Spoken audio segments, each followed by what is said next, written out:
It's time for the Alex Smith Report. Hey, from the jump, let's go. Come on, let's go. Hey, keep communicating, huh? Snap down calls. There goes Z comeback, indigo, half right strong, 40. Alex Smith. Wide 80, wide set.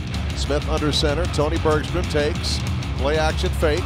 He's got time. He's floating it down the middle, looking for Richardson at the 10. Goes down at the 5, caught, and into the end zone for a Redskins touchdown. The shotgun, Alex Smith. Got 3 receivers out to the right. Fire up the middle, caught Crowder. Redskins touchdown on the slant. Jamison Crowder with the touchdown catch. That is his first touchdown of the year, and the Redskins make it 20-3. Larry and Perry, what's up? You, man. Long time no see. Yeah, no kidding. Yeah. You guys get some rest, some days off? Yeah, got some rest. Didn't overdo it. And it just seems like the longest break, though, because it's a Monday night and we have a bye week. It just seems like an extraordinarily long break. I thought it was great. I thought Coach handled it awesome. Yeah. I thought it was great. Get a little, get a few days away. You know, recharge a little bit. Come back, ready to roll. Just as much mentally, I'm talking, more than even physically, I think. Does that compare? Does this compare to other teams, the way that they've handled bye weeks? Every coach is different. Yeah. They're all different, and they all come at a different place in the season, and I think you try to feel it out. This is very similar to Andy's deal. He's really kind of take advantage of the bye week, let guys get away, take advantage of the time off, and then kind of come back. And I think it helps. You do come back recharged, ready to roll. Nothing like sitting around on that Sunday a week later and watching games like this last Sunday, and you just that uncomfortable feeling of watching football and not playing. I think every guy gets it. You start your stomach is in knots, and you're getting uncomfortable watching these games. You're reading defenses from the couch. Yeah, just that feeling of not playing and sitting there watching it. I think it motivates you, obviously. Get back here. Let's get going. Did you become a fan of anybody this weekend watching games? Anybody that you saw that you said, you know what, this guy's got some game?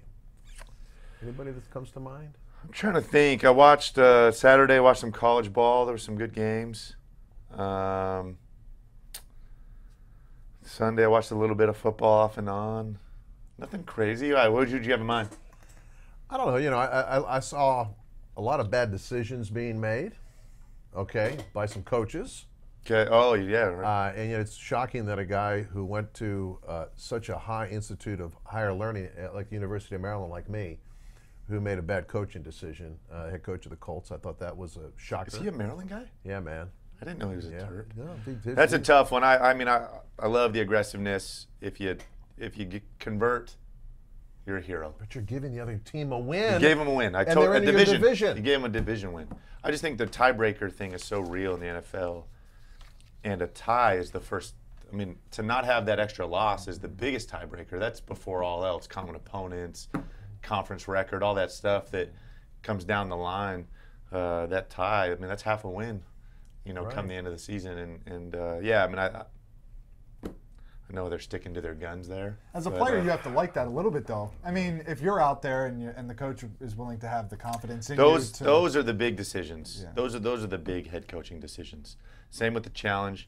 We didn't talk about it, but I thought 2 weeks ago our challenge, Jay's challenge, was huge. Changed that game. Yeah. But those are the big ones that. Yeah, those are really a head coach's time. They got a lot to go with there. Their gut, momentum, all the stuff that's going on in a game. And then that's kind of their territory. So you love the aggressiveness. I'm with Larry a little bit. Let's not be stupid either, right? Okay, let's not just give away a game. You punt that ball. Game's over. You punt the ball, and your opponent in the division is still winless. Without a doubt. Yeah. That's the numbers. It's still early.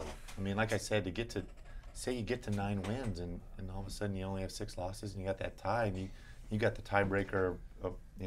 Well, Redskins tied a game with Cincinnati in London. I heard about it, yeah. Which didn't help. Okay, that didn't help. That didn't help. I also thought in watching the games that we here at Redskins Park are a very interesting position because you see how teams have reached a quarter pole. You say, who's the surprise and who is the positive surprise? All kinds of teams, either they're up or down. The standings.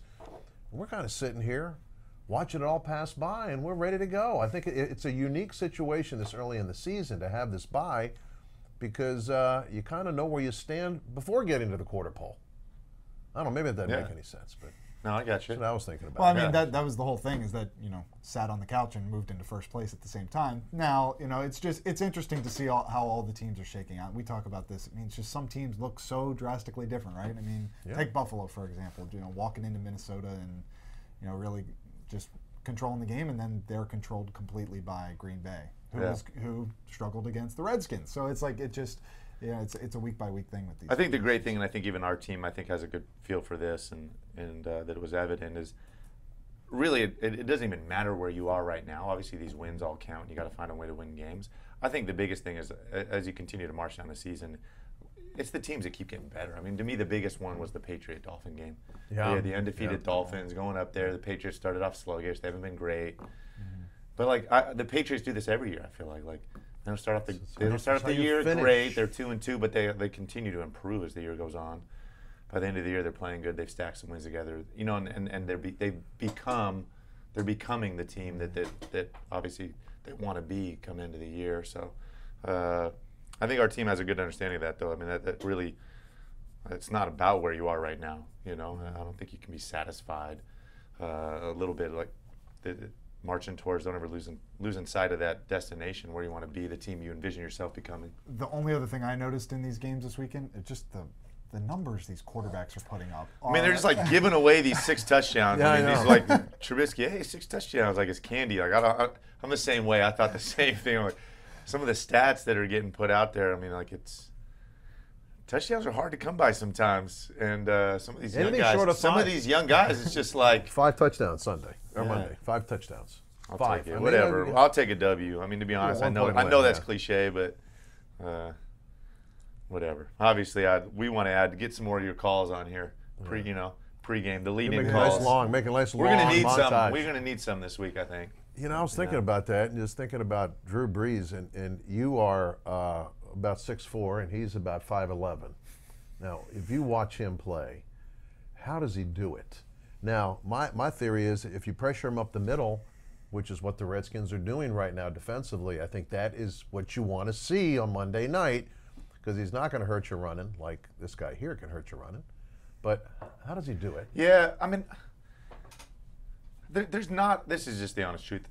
I mean, 6'4". There's not a lot of times I'm seeing over our guys. Like you see through lanes mostly Still anyway. looking for lanes, yeah. Like I'm not seeing over Trent and Ty and Morgan. Like that's not going to happen.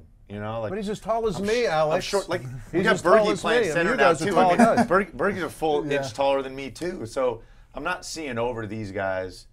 Yeah, you could throw over them, and I do think ball release, but Drew does have a very high release. I think he always has. He's very over the top. But you're not seeing a lot of things over these guys. They're just too big. I mean, you still vision does come through lanes. Obviously, the guy has a great anticipation, great feel for the game. I mean, he's one of the best of all time. So he's like 200 yards away from the record. Yep. Right, the career record. Yeah. I saw that last night. Yeah. So hats off to him, man. He's been doing it a crazy long time at a high level. You imagine playing that long? Oh, you almost have been. We'll talk more Saints here in a second, but first, everybody's playing to get to the big game. It's the ultimate goal, the game of games, the hottest ticket in town. It's the Virginia Lottery's Win a Spin live show. 8 lucky winners of the Win a Spin Scratcher will get the chance to spin the big prize wheel to win a guaranteed $100,000 to $500,000, and they'll get to do it live at Virginia Lottery headquarters. So if you want to get to the big game, the Big Wheel live show, here's what you have to do. Scratch the Win a Spin Scratcher to find a spin code that you'll enter online. If your online code reveals a Big Wheel message, you've made it. You're going to the lottery headquarters to spin the big wheel in front of a live audience on Facebook. And you're spinning to win a guaranteed prize of $100,000 to $500,000. So if you want the glory, you've got to get off the bench, get your touchdown dance ready, and visit your local lottery retailer and ask for a Win a Spin Scratcher today. Top prize odds in Win a Spin are 1 in 918,000.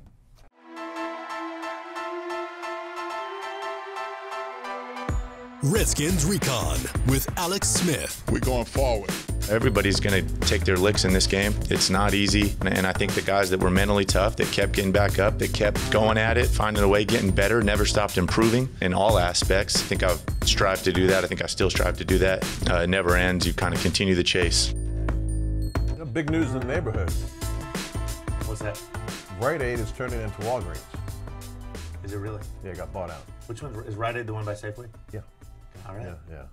I'm up to date. I'm a McLean gossip. That's your latest. That's your latest gossip. McLean Appreciate that. real Thanks. estate update. Gotcha. And hey, I'm definitely getting the lay of the lands on all the youth practice fields and parks. Done some good park exploring. have you been to in Linway McLean. Terrace yet?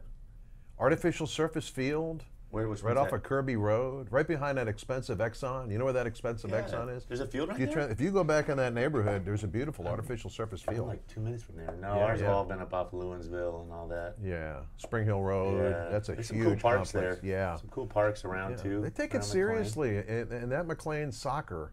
Did you guys play this week? Serious. We did not play. No. Nope. They're very serious. They're very serious. Yes, they They're are. very serious. And then you graduate to My travel. son's 7. We're just Yeah, we're, I know. Just let them as go long as have he's getting fun. better and having fun, I'm cool with that. Have fun. Were you pushed as a kid? I mean, I played club soccer, baseball, little league. Like, it was competitive, and certainly when I got older, very competitive. But I think if it ever gets in the way of, you want to see improvement in kids, and you want to see them enjoy the sport. Like, they certainly they should want to come out for the sport again the next year. If they don't want to come out and play the sport again the next year, there's a problem. Right. Like, if you're grinding on them that hard, I think that, to me, was the biggest determining factor. Well, coaches are volunteers, right? And so some of them take it I'm telling you, some of them take it way too seriously, living vicariously through their kids. And what's worse is when they live vicariously through other kids that aren't even their kids. And that really is just ridiculous. Yeah, luckily I haven't had any bad experiences at this point. I'm sure they'll come. But were you the best athlete in everything you ever played? Were you always kicking butt? Were you always picked first? I was. So this was my trajectory in all sports. Like elementary school, early. Like I was a good athlete. And then as we got into kind of middle school, I was a late bloomer. So everybody was passing me up in middle school. Like, all these kids were hitting puberty. All of a sudden, they're like 6'2", 6'3", and shaving, and I was still 5'5". And no, so then I definitely got passed up. That, like, middle school was hard for me in a lot of sports. I was kind of awkward, big feet. Like I said, slow. Coordination wasn't coming yet. That was all the way into early high school, and then kind of real late blooming sophomore, junior year, I started to sprout and grow and started to get some coordination back. And then started to excel again. But definitely, the middle school kind of years for me were hard, awkward. I was definitely that awkward kid. How did LA let you escape? San Diego. Well, I know, but college-wise, you had two super programs that, right up the coast. I would have grown up there, and to go to UCLA, to me, UCLA or Stanford, like, if I could have gone to school there. What happened? Wasn't good enough. I guess I wasn't good enough. You proved them wrong. You proved them wrong. Who's the best athlete amongst your kids, or have you gotten that far? Or the kids aren't? Nah, too early to tell. Too early to tell. My daughter's 2. Don't tell my boys this. She for sure is the most advanced at this point. If we would have taken them all at 2.5 and we pegged where they were at, no, she's for sure ahead of the boys. Was your wife an athlete? Dancer. So kind of a different. Athletic. Yeah, athletic, but different. Yeah, a little more, not the hand-eye coordination, skill set kind of thing. So anyway. Well, that's the end of the show. No. Yeah. Have you played in, when's the last time, I'm sure you have, when's the last time you played in the Superdome? Played in the Dome. I think we played down there preseason. I played down there 5 years ago preseason. Played them at our place there at the Chiefs a couple years back. Didn't you play them just last year, or maybe it was 2 years ago? 2 years ago. Yeah. And it was kind of a points fest, I believe, if I remember correctly. They normally are. It's been that way. You better, not always, but you better get ready for that when you play these guys. They can certainly light it up on offense. They can get hot. They got a lot of weapons. We talked about Drew, obviously, the player he is. So, you don't always want it to go to that, but you certainly better be prepared to keep matching them. Mm-hmm. Dennis Allen's their DC, and they've got some talent. And if you had to kind of characterize what kind of defense you're facing, because that's what it's all about for you, you're going to have to put points on the board on Monday night. Hostile environment, loud atmosphere. What's your viewpoint on their D? Yeah, this is the first time we're playing a defense that it's not a new coordinator. Literally every defense up to this point has been a brand new coordinator. We haven't had a ton of film to watch on any of these. So finally, defense that's been there. I think just, trying to get a feel for where they're at, watching, they had their best defensive game Sunday against the Giants. Besides the opening drive, I thought played really, really well, played sound, really shut down a pretty good offense with some playmakers. So they've kind of evolved. They definitely got exposed a little bit early on in the season with some shots downfield. Tampa Bay played them in the opener, and Fitzmagic threw it all over. Deshaun had some big plays. Mike Evans had some big plays downfield. And I think you kind of seen where they've gone. Atlanta got after them a little bit as well. But, I mean, they're good. They've got some different personnels on defense. They've had some different guys in there, especially on the back end. I think they're still kind of trying to figure out who they are a little bit, and we'll see how they react to us. But definitely some good players. Yeah. They got a bye coming up, and they got 2 on the road after that. They're at Baltimore, at Minnesota after their bye. So they got to be looking at this game like, we got to go into this bye week with a win, right? Yeah, I mean, just like we were last week. Yep, yeah. Yep, no so different. you know what you're facing there. Yeah, I mean, I think they got an extra day to prepare. They're at home. They love playing down there. I mean, that's one of the loudest places in football. So yeah, I mean, I'm sure they want to get into that bye week with a good taste in their mouth as well. So, they played last year. We played last year. Watching that tape, that game came down to the very end, back and forth. Yeah. I mean, I expect nothing less. I think it'll be one of those games. I know there's a lot of cliches that get thrown around with playing on Monday night, but how different, how much different does it feel coming out, that late in the day? And it always has kind of had that air. Yeah, to me, the biggest thing about Monday, I mean, when you play a Sunday night game, it's not as bad because there's football on all day. So you get to watch football. I mean, you're hanging out, you're watching football, you're preparing. Yeah, time goes by. When Monday nights are. I mean, what do you do all day? Watch Mari in the hotel. There's daytime TV on all day as bad. You prepare. It's bad. And you're thinking. I mean, there's nothing really to take your mind off it. That's the biggest thing for me on it. Yeah, there you go. Beignets. That'll put you a good taste in your mouth. Yeah. Cafe au lait, whatever, Cafe Du Monde. Du Monde, yeah. Cafe Du Monde. What a great spot. Oh, that's a great city for food. You'll be down there. Are you going to hit it up? I don't know. We got our Redskins rally, Why right? not? Why not? Redskins Why rally. not? On Bourbon You Street, can't go man. wrong. Pat O'Brien's, I mean, that place is a great place for a That's rally. what you get at Cafe Du Monde is what I was saying, Cafe au lait. I didn't think that was the name of the place. I No, just yeah, wanted to Cafe clarify Au Lait. that It's for all the very milky. listeners. It's not like that Sambuca stuff or Chambucas or whatever you drink down there in the weight room. What is that stuff called? Kombucha. The kombucha or the nitro brew? Nitro Brew. Nitro The Brew. Guinness.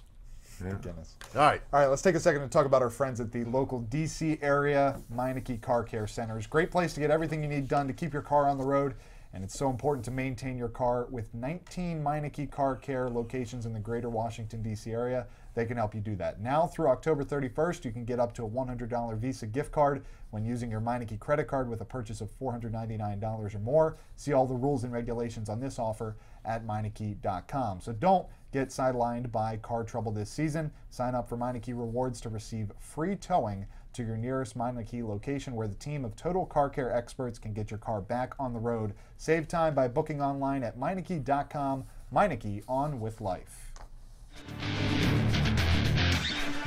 Time for cues for the QB. Are there any questions? Be curious, not suspicious. Any questions? Question things. Ask. Come on, guys, there's no such thing as a stupid question. We did this on Instagram last night for the first time. Asked the questions. Oh, nice. Any kind of response? Unbelievable. Good ones? We had like 300 questions. Oh, sweet. I mean, we could sit here. I could just People actually listen to this show. Yeah. Yeah, Watch, good. listen. A lot of ways you can I get haven't it. heard anything, so there are actually people listening to this. Yeah, Yes. That's good. Okay. Yes. Howard Good, calls nice. me all the time. My boy Howard calls me. Hey, you brought my name up last time. I said, Howard, we'll bring it up. Howard. a shout out. Yeah, shout out, Howard. So this kind of builds off what we were talking about. I mean, you growing up and all that. So here's our first question. This is Mondragon Bulmaro. That's apparently his Instagram handle. What was your inspiration for playing football? Oh, great question. I grew up in a big football family. My dad played college football. My uncle was played college football and was a Division I head coach my whole childhood. So I grew up loving football, wanting to play it, and I loved college football. My dad wouldn't let me play until high school. So tackle. Right. So, but I grew up. I constantly played. I mean, any chance it was like my first love, I felt like, but I didn't get to play it until I was older. So I played all these other sports, which I loved as well, but football in the back of my head. And then my older brother's 8 years older than me. So when he was in high school, I was early elementary school, and he played quarterback. And so watching him, he definitely was one of the reasons I wanted to play quarterback. And I grew up playing catch with him and learning and doing all that. And then he went off and played up at UC Davis. But like he was, definitely one of the reasons that I wanted to play, and specifically wanted to play quarterback, was my older brother. But definitely grew up in a big football family. And then it was kind of nice. Like I said, I felt like when I did finally get the chance to play, I was so starved for it. I felt like I just soaked it up. I was so hungry to learn more and get better that I'm thankful for it now. Yeah. All right. We'll move on to your college career because we have a question from all right. Mojo3232. Favorite memory at Utah? God, that's tough. Back when, I don't know if the listeners remember the whole BCS deal, when the BCS was rolling. Yeah, and sure.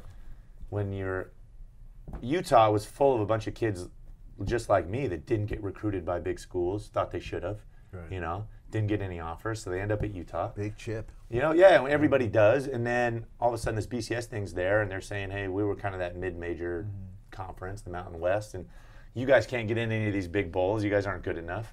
And that was kind of the deal. And so our goal my entire last year was like, could we be the team to do that? Could we be the first team to do that? And to go undefeated. Our last game was against BYU, which is the big, huge rivalry, the holy war there in the state of Utah. And it was the last game of the season. We were, I think, 11-0 or 12-0 at the time, whatever. College game day came to Salt Lake to do the game. It was a night game. We beat them to clinch. Now, it wasn't official that we were going to get into the BCS, but basically, it was kind of forecasted. Place goes nuts. We win. They rip down the goalpost. You're carried. You're on shoulder. It was like out of a movie. It was likely. I think there was likely that we were going to go to the Fiesta Bowl, so they had those big sombreros were everywhere. Somehow I ended up with a sombrero on my head. I need a picture of that. I need a picture of that. So that was something I'll never forget. Like I said, to have College game day even be there, that was something that was, for us, like I said, we weren't recruited by the big schools. You constantly saw game day at all these big schools, and to get it up at Salt Lake and then to clinch was pretty special. Great. Keep these personal questions coming. All right, so I'll save one. And let's go to this one by John. What are your long-term goals as a Redskin? Just John. That's his only handle. So we went from all these handles to just John. John Lair, I guess, is the full name. Okay. What are your long-term goals as a Redskin? Long-term goals? Yeah, I hate to say this, but honestly, you get to this point, like there are no, you cease looking long-term. I'm in my 14th year. You're not looking long-term. I'm literally trying to win every single game. And that's it. Like thinking even about next year, thinking even about 2 weeks from now, for me, I feel like it's pointless. Like you said, you keep your eye on the division. The biggest goal is to punch your ticket to the dance. That's all we're concerned about. That's it. The easiest way to do that is to win your division. Obviously, there's a wild card if it has to come down to that. But for me, I think as you move forward, as you keep marching week by week, you keep your eye on that. How can we punch our ticket to the dance? All the goals after that are secondary because you can't attain any of them if you don't do that. So I think that's it. That's all you think about. That's all that consumes you. And the only way to do that is to live weekly. Every week, you're just preparing to win a game. What day of the week is it? Is it Wednesday? All right, we got base. Yeah. We're doing our base game plan. Is it Thursday? We're doing our nickel and third down. Is it focus. Friday? You gotta focus. And you just kind of live like that.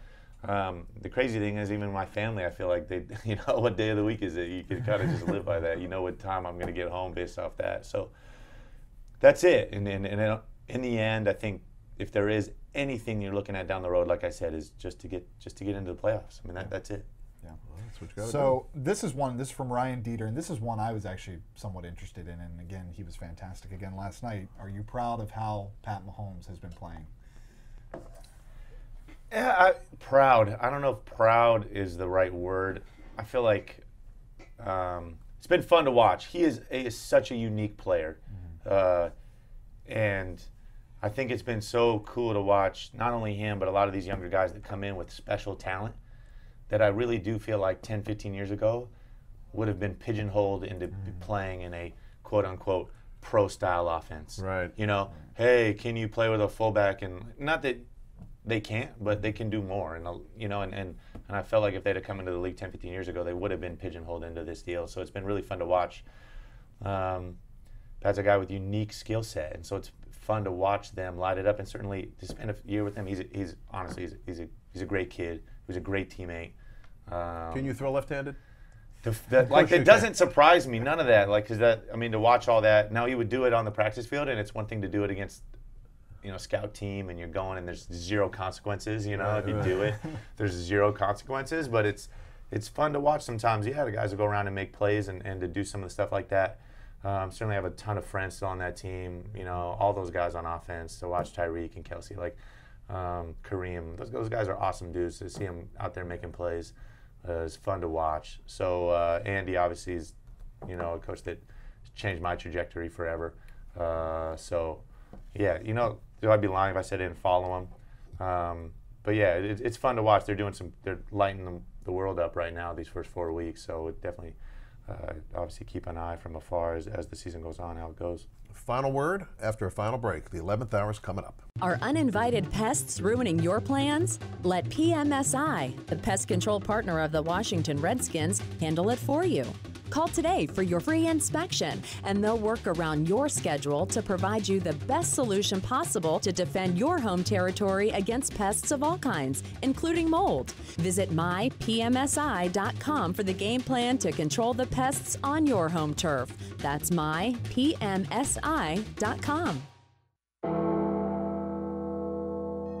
The 11th hour. Our closing statement before we say goodbye for the week. Of course, next week, we're back here the day after a game. You good for that?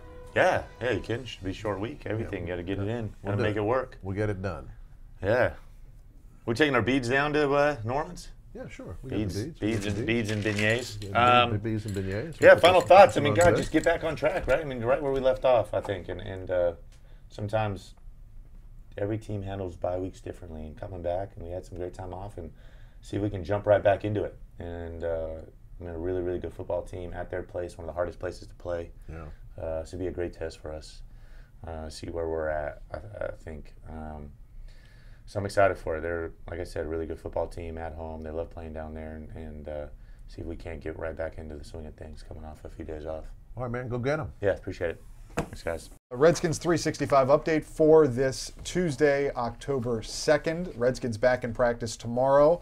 Jay Gruden will be at the podium after practice. Before practice, Alex Smith will be at the podium. That will be at noontime, and then Jay Gruden around 10 of 3.